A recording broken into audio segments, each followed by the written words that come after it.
La etapa intermedia. En esta etapa, de índole bastante técnica, existen dos hitos importantes, que son la audiencia de preparación del juicio oral y el autoapertura del juicio oral. En la audiencia de preparación del juicio oral, los distintos intervinientes ofrecen la prueba que será presentada en juicio oral para convencer al tribunal de si hubo hecho delictivo o si el acusado es culpable o inocente. También el juez de garantía va a excluir la prueba que sea sobreabundante, impertinente o ilícita. La prueba puede ser excluida por sobreabundante. Esto quiere decir que existen muchas pruebas para un solo hecho. Por ejemplo, no llevaremos a todos los hinchas para atestiguar que alguien prendió una bengala en un partido de fútbol. La prueba puede ser excluida por impertinente. Es decir, que verse sobre hechos públicos y notorios, que todos sabemos cómo ocurrieron. Por ejemplo, es un hecho público y notorio la lamentable muerte de Felipe Camiroaga. La prueba puede ser excluida por ilícita. Esto es porque se obtiene de actos o diligencias declaradas nulas o las que hubieran sido obtenidas con inobservancia de las garantías fundamentales. Por ejemplo, en el video a continuación, todo aquello que el jefe Golgorín cautó en esa entrada y registro es prueba ilícita, porque no exhibió la orden judicial que permitía entrar en la casa y tampoco el reverendo Alegría lo dejó pasar. Muchachos, saquen a ese traficante. En el nombre de Dios y los santos espíritus, ¿qué hacen? ¿No es aquí Campo Verde 318? No, es al lado. Por lo que es una diligencia nula y que perturba el derecho fundamental de inviolabilidad del hogar. La prueba ilícita es importante. El Estado no puede pretender saber la verdad a toda costa. El fin no justifica los medios.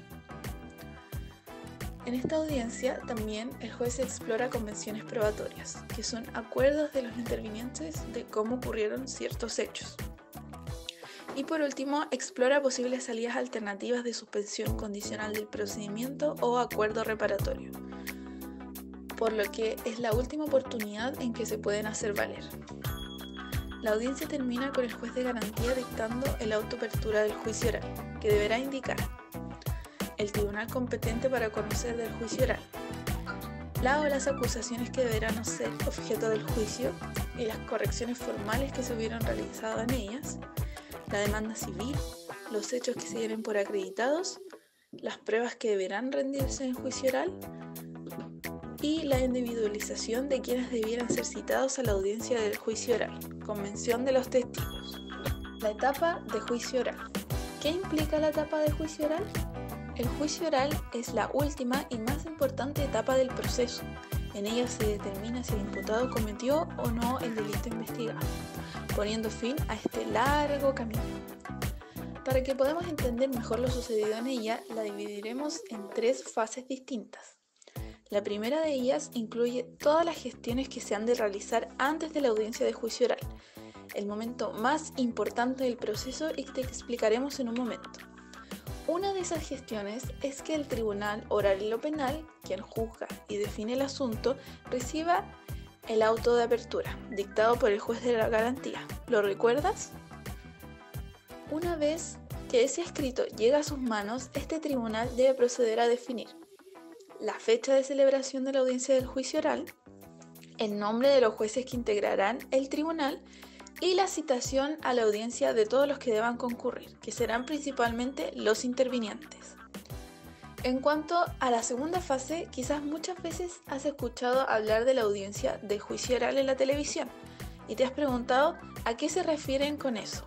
Pues bien, esta es la instancia más relevante de todo el juicio, ya que es el momento en el que un tercero imparcial debe resolver el conflicto. Aquí el rol del protagonista se lo lleva el Tribunal de Juicio Oral en lo Penal, un órgano judicial compuesto por 3 jueces quienes van a decidir si el imputado es culpable o inocente del delito que se estuvo investigando. En esta audiencia se enfrentarán por un lado el Ministerio Público, representado por el fiscal, y por otra el imputado y su defensa, la que debe realizarse en el día fijado por el tribunal, contando con la asistencia del fiscal, el acusado, el defensor, el querellante y los testigos y peritos si los hubiere. Lo primero que sucede en esta audiencia es que uno de los jueces señalará lo que se acusa haber hecho el imputado.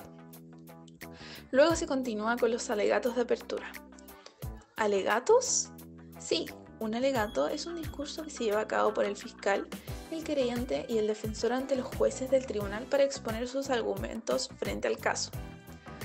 Ahora viene lo más relevante de esta etapa, la rendición de prueba, es decir, la instancia en que las partes presentan las pruebas que permiten sostener sus argumentos. Pero ojo, no es obligatorio para el imputado presentar prueba.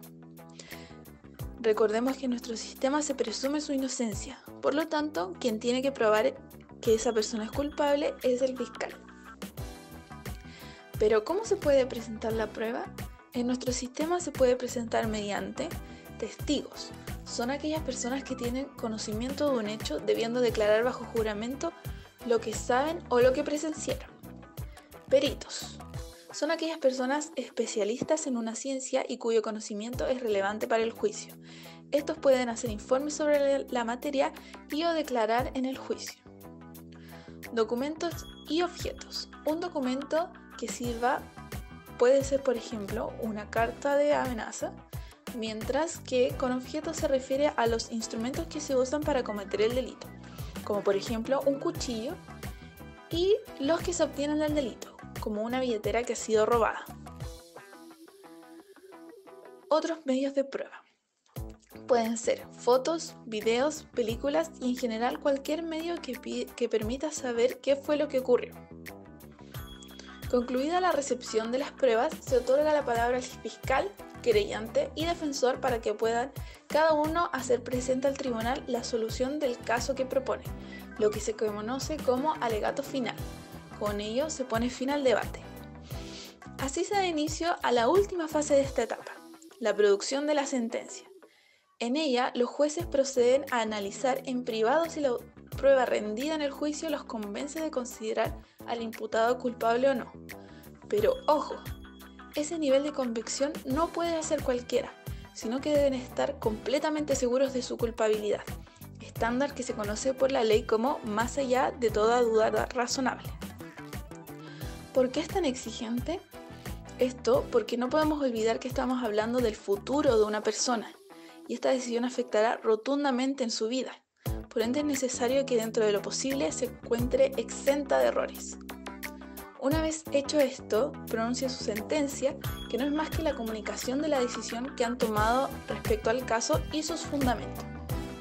Así los jueces pueden absolver al imputado, es decir, considerarlo inocente de los hechos que han sido discutidos en el juicio, dejándolos en libertad, o condenar al imputado.